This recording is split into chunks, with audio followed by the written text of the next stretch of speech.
to our weekly UUCD forums. You've been to the right spot, especially if you're looking forward to the presentation today all about Chum, who happens to be our Woven Basket recipient for the month of March as well. So please join me in welcoming Chum's Director of Operations, Denine Rushing, who is going to join us today as we prepare to participate in the March food drive, as we do every year, to benefit the Chum Food Shelf. Every month, there are more people in our area who experience food shortages and or who lose financial support for food purchases and who depend on the Chum Food Shelf for their daily needs. Today, we're going to learn from Denine about some updates on other happenings at Chum 2. Again, when we get to Q&A, when we have more folks here, I'll also pass out our woven basket since those collections this month will be supporting Chum with the food drive. Before anything else, though, please join me in giving a hearty UUCD welcome for Denine. Oh, thank you so much, everyone. Thank you. Good morning. And yes, my name is Denine Rushing, and I'm the Operations Director at Chum. And so first I want to say thank you so much for having me here this morning. It is a pleasure to be here with all of you, so thank you. So I'm brought to you here by Chum as the Operations Director, but also I actually moved here a couple months ago from Cedar Rapids, Iowa. And so I spent about 20 years there working in homeless services and really dedicating my career to the homeless population and building programs and working with the community in that aspect. And so I'm really excited to be here with you today. So I'm going to start off by talking a little bit about the Minnesota Food Share, which starts today. So today is kind of like the kickoff. It's being March 1st. So thank you. So I'll start off with that, and then I'll just go into a couple of updates on our programs. Okay, and then in the end, I'll open it up for any questions that anyone may have. Sounds great. Yes, great. So we'll just go ahead and get started. So first, the Minnesota Food Share March campaign starts today, which is March 1st. And so this statewide it starts on March 1st. This statewide food and fun drive runs from March 1st through April 6th and is one of the most important times of the year for all food shelves. And so donations raised during this campaign are redistributed back into other food shelves, including our own that we have at Chum. And so helping sustain our operations into the spring when need remains very high within our community. And so any donations that we receive throughout the food share through the March campaign, as I mentioned, will go right back into different food shelves around the community. And when we think about our food shelf that we have here at Chum, one of the things that our staff has shared with us is that during the government shutdown, they definitely saw an increase in individuals in the community utilizing those services at the food shelf. And so during that time, we did see an increase of about 2,000 participants. And so I think that shows kind of a snapshot of some of what's happening within our community with people that are in need. And so the team at our food shelf, they were very flexible and worked tirelessly, throughout that time to just make sure that everyone that showed up on those days that we were open, making sure that we didn't close until everyone had a food box and that they had food to take home with them. And so April and her team, they do such a great job in making sure that we're providing food for people in our community. I also wanted to mention that our team over at the food shelf, that they also do pop-up shops that many of you may be aware of. And so it's not just April, but it's also Tina, and she has Julie on her team along with her drivers and so many volunteers in the community that help the food shelf just keep it running throughout the week that it's open. So that's kind of what's happening over at our food shelf, and them, providing food for people in the community.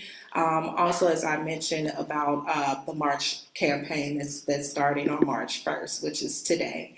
And so I'll also just kind of jump in and talk a little about St. Francis. And so, if any of you are familiar, St. Francis is an apartment complex that we at Chum that we oversee. I believe it was back in during COVID times. There was a need for the older population that were experiencing homelessness to be able to isolate and quarantine, and so. There were a lot of conversations and a lot of planning that went into place, and that's how St. Francis came to be. And so St. Francis is a former hotel, if any of you are familiar. And so for the year of 2025, we served. In the year of 2025, we served a total of, I believe it was 35 older individuals within our St. Francis apartments. And so some of the things that we can provide at St. Francis is that we do have on-site staff. And so we have staff that are there Monday through Saturday, actually, throughout the day to be able to provide services and resources and things for our tenants that are there. We also work with so many dedicated volunteers that come out throughout the week.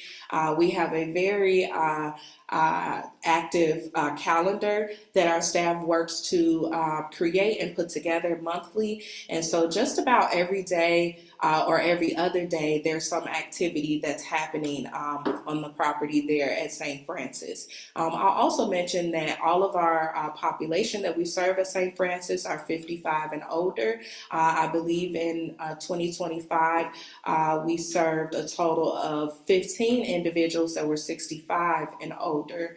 And then we also served veterans as well. And so there's a lot of on-site programming for, oh, yes. Yeah. I'm just wondering if you have a slide for St. Francis. Oh, yes. Let me see. There we go. Yes. And so this is our St. Francis slide. And so as you can see, there's the front of the building.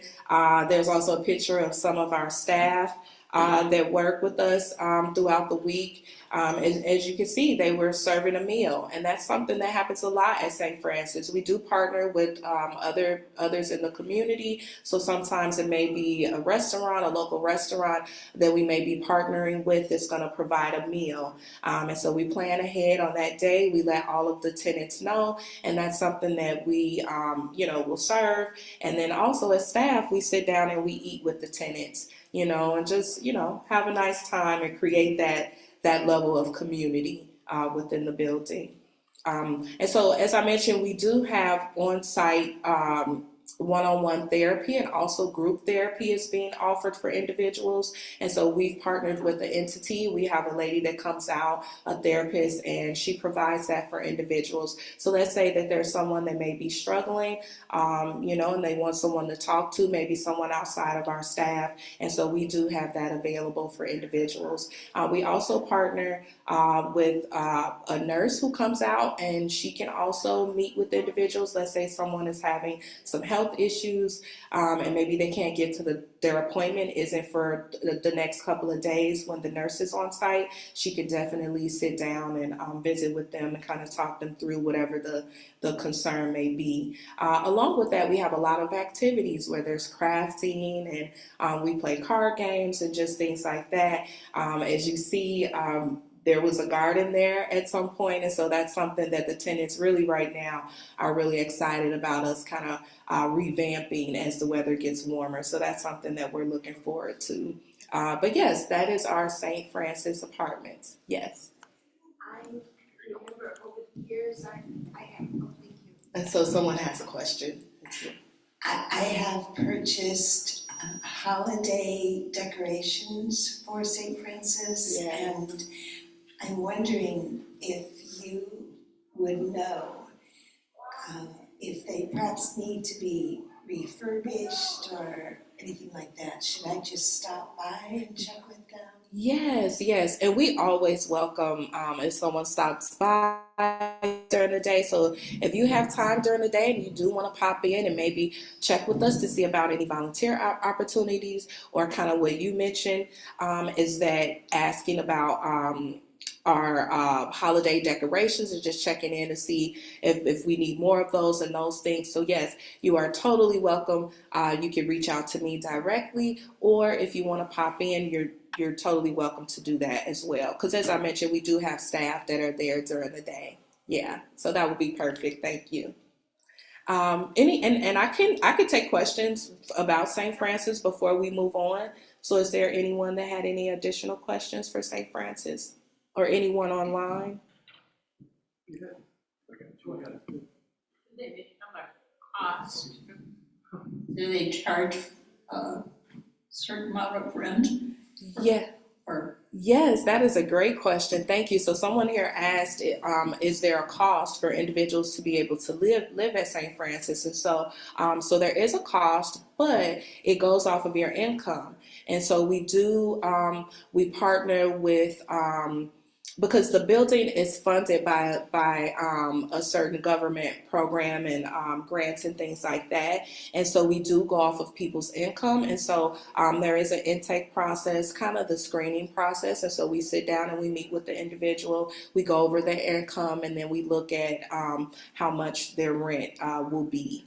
And so we definitely go over that at the beginning in the intake process, just to make sure that people are aware of what the cost will be. We also do a tour so they can see kind of what their unit would look like, because of course we want people to feel comfortable, because this will be their new home. And so yes, so we do go off of income normally. And even if we have someone that maybe they have like that higher level of income, they're not disqualified at all. We do have some units that are self-pay, where individuals, if they're able, they pay out of their pocket for that. But the majority of the units are attached to some form of funding assistance. Yes.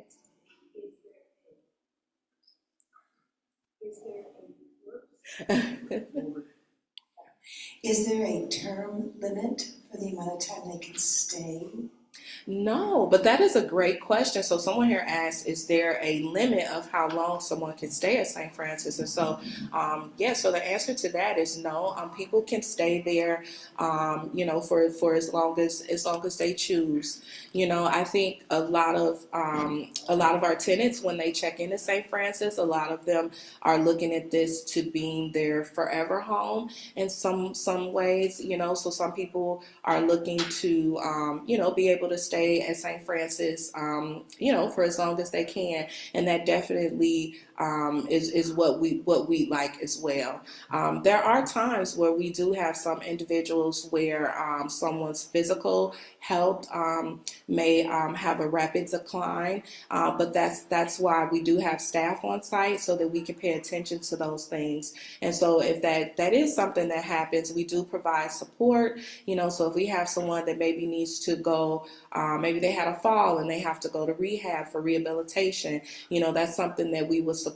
Well, of course, we would not give their unit away. We'd work with their case manager. We'll work with the hospital as they're in recovery. And we actually have had some individuals where that has happened, where maybe they had to go to the nursing home as they go through rehab and those types of things. And then we keep their unit, and then they return back, and we continue to work with them. Yeah, so that absolutely has happened. Yes. So earlier you mentioned a pop-up service. Was that food service or a store? Or, Yeah. And then how do you communicate that to Yes. Yes. So someone was asking about the pop-up shops that I mentioned when we were talking about the food shelf, our distributive services program. And so they do have pop-up shops that they do throughout the community. And really what they pay attention to is where there are food deserts. So where there are communities or there's areas where it may be a distance for people or quite a bit of ways for people to get to a local grocery store, or maybe there's not a food pantry that's available in their community. And so that would be the area where they would do the pop-up shop. And so we always communicate that to the area that we're going. So maybe it may be a large apartment complex and there's an area in the lobby where we could set up a pop-up shop. Or maybe it's a church that's in that community, and then we'd partner with them. And those are things that we'll keep on our website. And so that way people can kind of follow along and they know where those pop-up shops will be located. Yes, yes. That's a great question. Thanks for asking that. Okay. Yes, thank you. Okay, so now that was St. Francis. I'm going to go back and we'll talk a little bit about Steve O'Neill. And so, Steve O'Neill is an apartment complex that our Chum staff that we provide on-site services and that we operate and oversee. And our Steve O'Neill Apartments is an apartment complex for families coming out of homelessness or families where there is rental assistance available. And so also inside Steve O'Neill downstairs is we have and we operate a family shelter as well. We have a staff person named Melissa. She oversees the family shelter downstairs at Steve O'Neill. And then we have our site services manager. Her name is Adrian, and Adrian oversees services along with her team.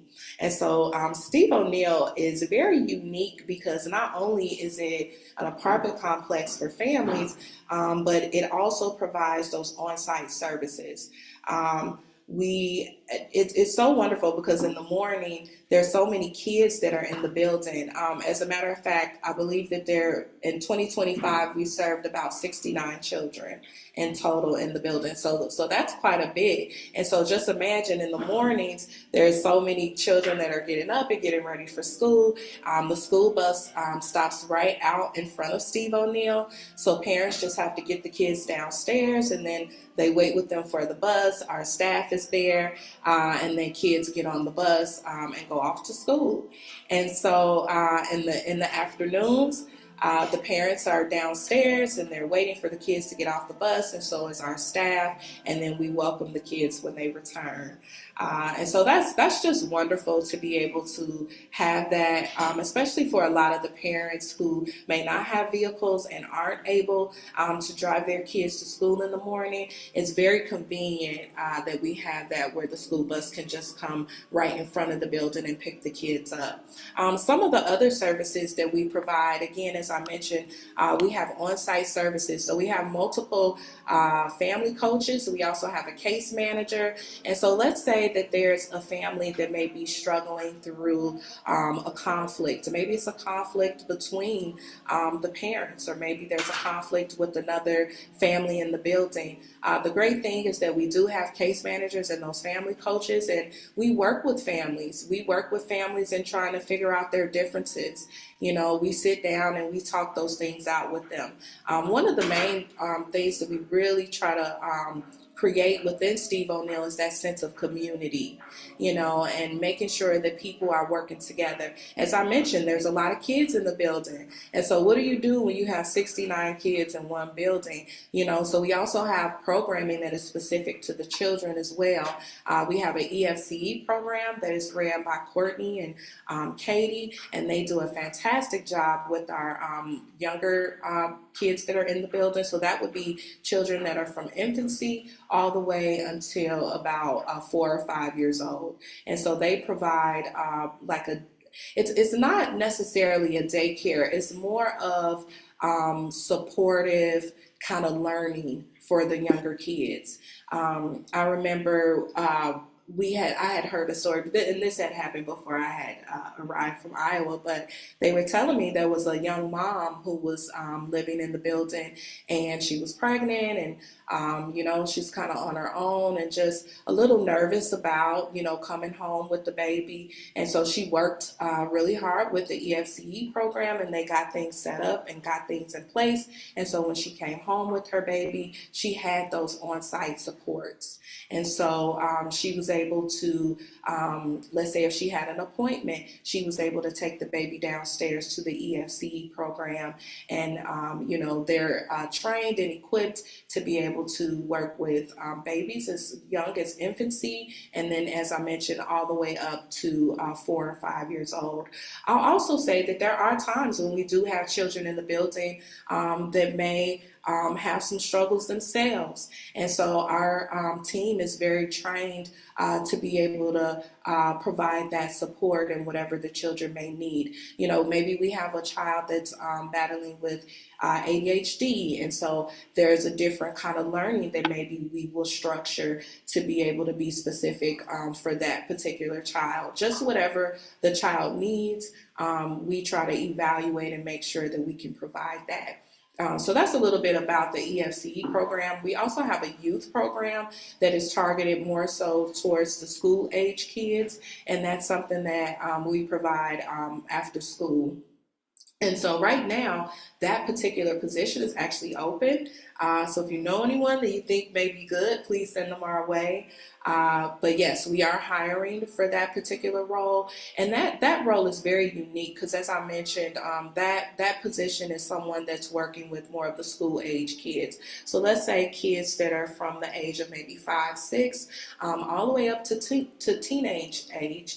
And so one thing that we are trying to be very intentional about is making sure that we have programs that are specific to each age group. And so making sure that we have programming that's specific to the school age kids, so maybe 5, 6 till about 11, around that age. And then we have a separate program for the older kids, so maybe like 12 till about 16. And so we provide services that are specific to them.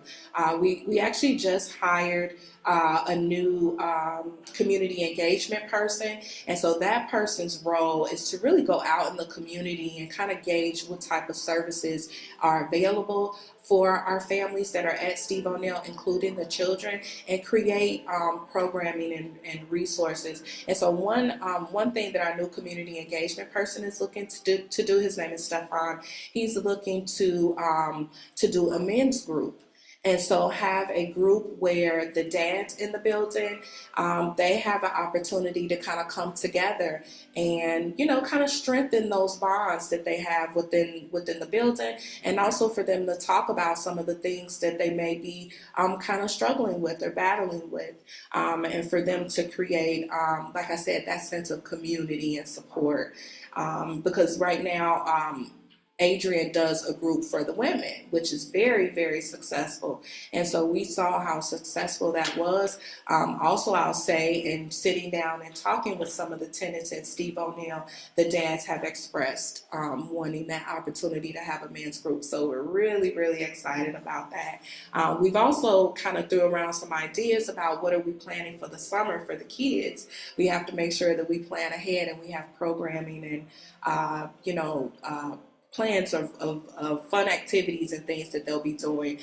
We also have a van, and so we're working to get the staff and everyone trained up on operations and using the van. And then hopefully by summer, we'll be able to utilize that van to take families and children out into the community for different events and things like that. And we're also looking to do some new fun and innovative things to really prepare families for being self-sufficient. You know, similar to St. Francis, Steve O'Neill could be our family's forever home if that's what they choose. But we also know that there are some families that may want to go off on their own and, maybe they want to work to get to the point to be able to buy a home. And so we want to make sure that we're providing those resources, working with families on repairing their credit, partnering with financial institutions that are willing to come out and do that financial literacy with our tenants, and empowering parents and families to pay attention to their savings and their finances and their credit, and getting them to that point in case they do want to buy a home. And so really just providing those on-site services that we're supporting families as best as we can, so that they're operating and being able to be self-sufficient as possible.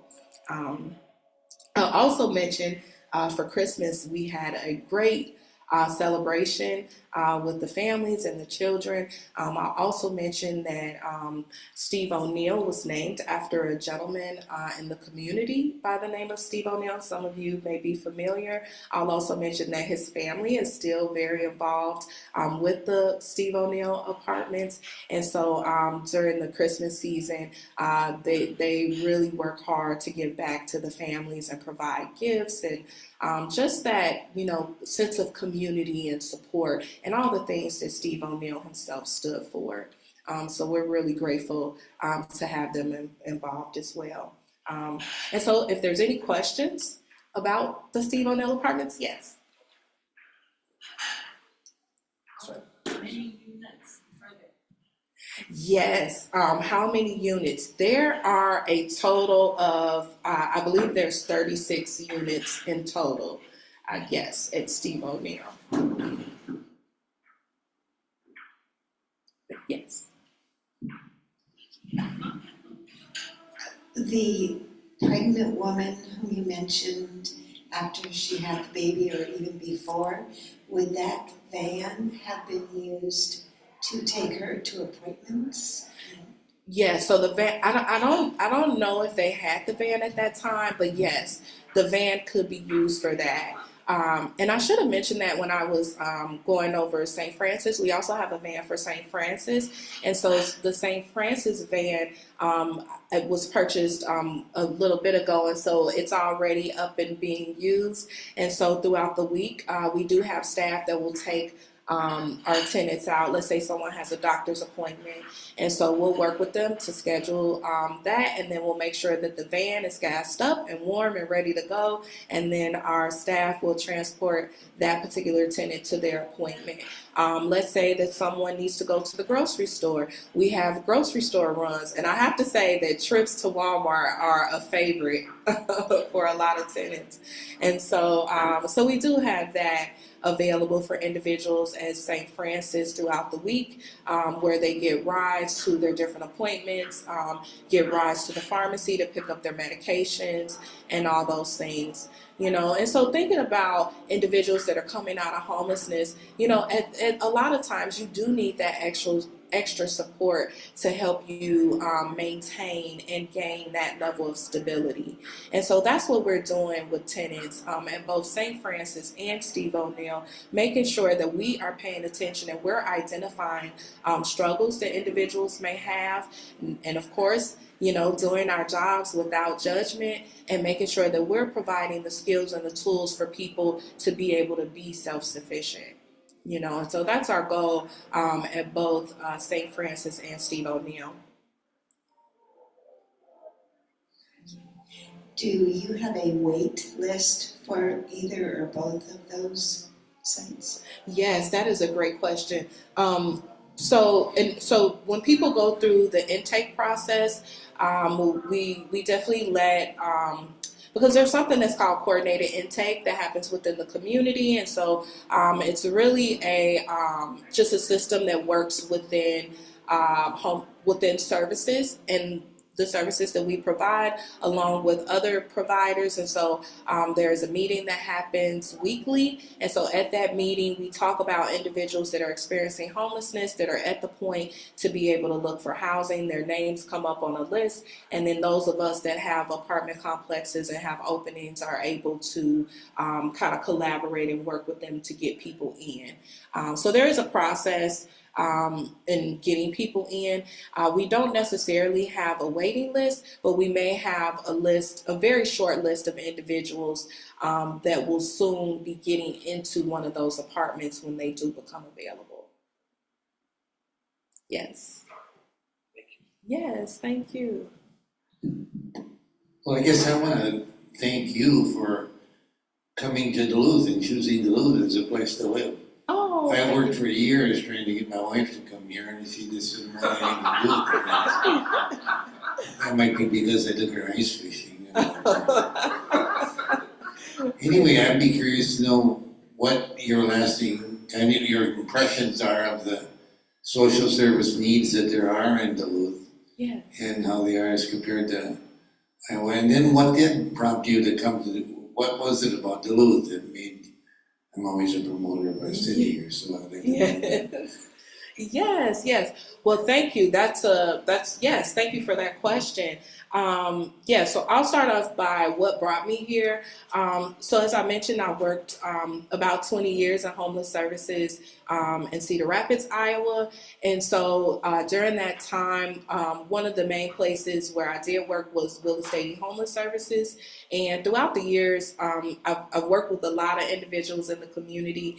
And one of our executive directors that I worked with probably about 10 years ago. Of course, we stayed in touch throughout the years, and he ended up getting a position here in Duluth with Chum, and so he came out to Willis Daily before he moved to Duluth, just to say kind of his goodbyes and say, letting us know that he was kind of moving on. And so I met with him, and he was like, "Yeah, Denine, I'm moving to Duluth, Minnesota." And I'm thinking, Duluth, Minnesota? I don't know, but, congratulating him and wishing him well.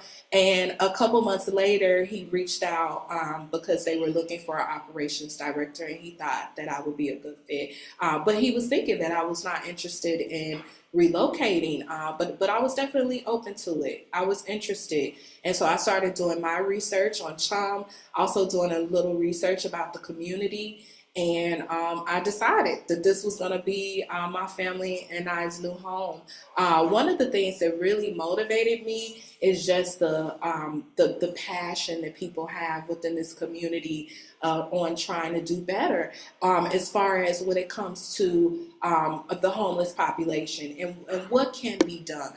Even all of you that are sitting here today, taking the time out to hear this presentation really speaks volumes about the passion that you have about your community and wanting to know about homelessness and what can I do to try to make a difference. And I feel the same.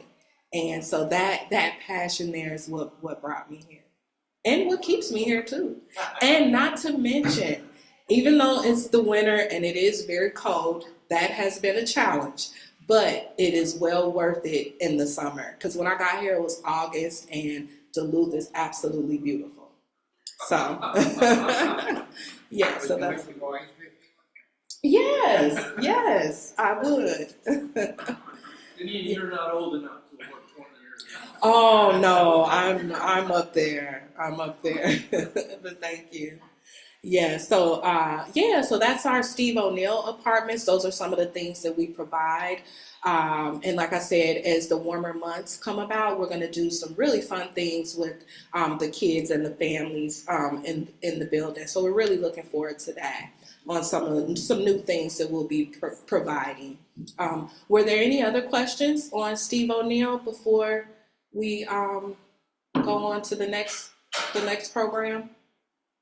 Okay, let's jump right into shelter and drop-in. And I have to say, I spent a lot of years overseeing shelters, and so I love when I have the opportunity to go over to the shelter and really get a chance to talk with clients and participants that are there, but also to just witness the amazing work that our team is doing over at the shelter and drop-in. And so as many of you may know, we are in the middle of renovations at our regular Chum shelter and offices. And so right now the shelter and drop-in is located at the Damiano.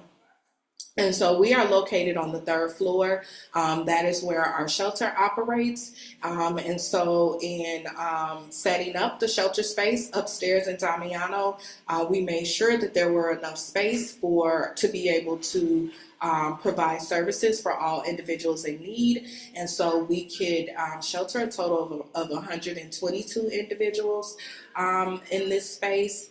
Not only do we provide shelter, but we also provide a space during the day, which is called our drop-in, where individuals can come in and we provide services. There's also coffee and snacks. Our staff is on site and available in case individuals are interested in housing services. Also, if people were interested in getting connected with other services, we can make those connections while they're there at the drop-in. we also have something that's called the Hope Clinic that's located in that space as well. And so within the Hope Clinic, we have a nurse, her name is Ann. We also have a healthcare worker by the name of Jack. And so they work really hard with our participants in being able to provide those healthcare services. Let's say that there's someone who shows up, they're experiencing some kind of extreme health issue, and they may not have medical insurance. Well, we have a Hope Clinic where we can work with individuals and getting them signed up for what's available within our community. And one thing I'll really say about the staff is that they are so attentive to the needs of the participants that we're serving. A lot of times, especially when you're experiencing homelessness, you're really trying to survive on day to day, and so there may be health issues that exist, but you don't have the time or even the resources to address them. And so you're really trying to figure out, where am I going to sleep tonight? Where am I going to get my next meal? I have to make sure that I'm safe and I'm warm tonight. And so that's really the focus that we see with a lot of our participants. And so once we get them to the shelter, they're working with us at any capacity, we really pay attention to what their needs are. And so sometimes they may not say that they're struggling through this health issue, but it may be something that we notice. They also provide wound care, which is amazing. Let's say we have someone that has a wound or a dressing that needs to be redressed, and they're not able to get to their doctor to get it done. They can have that done at the Hope Clinic, which is really amazing to be able to have that. And then not to mention, one of the other great things about being at the Damiano is that the Damiano within itself provides a lot of resources and services within the building. And so that's really great. So it's kind of like that, multiple resources in one place. And so things have been going really well so far as us relocating and being there, at least for now. I also mentioned that there's meals being served throughout the day. So breakfast, lunch, and a dinner meal is served for individuals. So people have access to food, have access to health care, and have access to the supports and resources that we provide. Did anyone have any questions regarding the shelter and our drop-in space? And I guess I'm not able to see if people online have questions. Oh, okay, great. Okay, all right. Okay. A reminder for those online, if you do have questions, you can put them in the chat.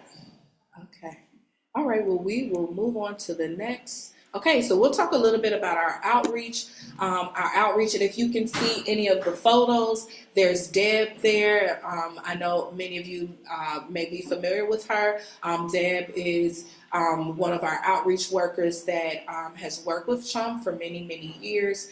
She's very active and well known within the community. We also have our hub team that also provides outreach, and they're very active and well known within the community when it comes to individuals experiencing homelessness. And they are literally what their title says. They're outreach workers, and so they're out in the community and they're reaching those individuals that are experiencing homelessness. And I have to say, when it comes to homelessness, there are individuals that will go into shelters and things like that, but then you will have some individuals that choose not to for various different reasons. Let's say that we have someone that is experiencing some form of mental health, and maybe because of that, they choose not to be in a space with a lot of other people. We may have someone that is experiencing PTSD, and so being around other people can be very triggering. And when it comes to homelessness, there are a lot of individuals that have mental health struggles that may not be on their medications, and so we work really hard to try to identify who those individuals are, whether they're in the shelter or they're out in the community. And so Deb works really hard along with our hub team in trying to address those things and providing those services for them. And also I'll say that there are some individuals that may choose not to go into shelters because maybe this is their first time being homeless, and maybe they just don't feel comfortable. And so there are a population of individuals that may sleep in their cars. They're getting up and they're going to work every day, and they're showering maybe at our warming center or at different places. But I do want to say that homelessness does not have a face. It doesn't have a look. You know, I remember so many times, you know, because I'm new to the community, but even thinking about when I was in Iowa, so many times we'd have, you know, people in the community that may work at our local grocery store experiencing homelessness and they're staying with us. You know, we know that they're experiencing homelessness and they're with us, but others in the community may not.